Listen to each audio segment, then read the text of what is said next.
नुआपड़ा राजनीति सरगरम बीजेडी को लागिला पुणी एक बड़ झटका।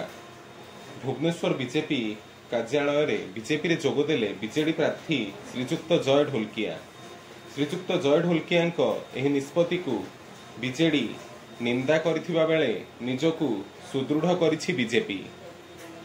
बीजेपी एही मिश्रण पर्व रे जोग देइथिले बीजेपी राज्य सभापति श्रीजुक्त मनमोहन सामल, मुख्यमंत्री श्रीजुक्त मोहन चरण माझी, कटक सदर विधायक श्रीजुक्त प्रकाश सेठी, एकाम्र भुवनेश्वर विधायक श्रीजुक्त बाबू सिंह, उपमुख्यमंत्री श्रीजुक्त कनकवर्धन सिंहदेव और अन्य वरेण्य कर्मी।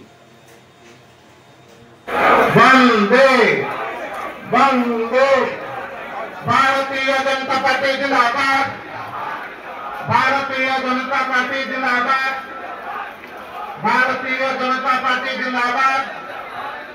आज ये मिश्रण अवसर में हमारा प्रदेश यशस्वी सभापति को अनुरोध करुच्ची से दुई पद आम समस्त को कह।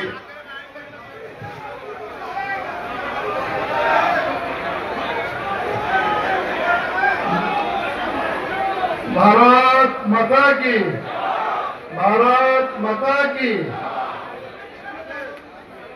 आज मिश्रण पर्व आम संगे यशस्वी मुख्यमंत्री उपस्थित अच्छा मोहन चरण माझी महोदय, आम संगे उपमुख्यमंत्री एवं सिंहदेव महोदय अच्छा, आम संगे जयदा अच्छा आम वरिष्ठ नेता, आम संगे उपस्थित अच्छा आमर यशस्वी पूर्वतन सभापति, कलाहांडीर सांसद एवं नुआपड़ार 2 विधायक बसंत भाई पूर्वतन सभापति।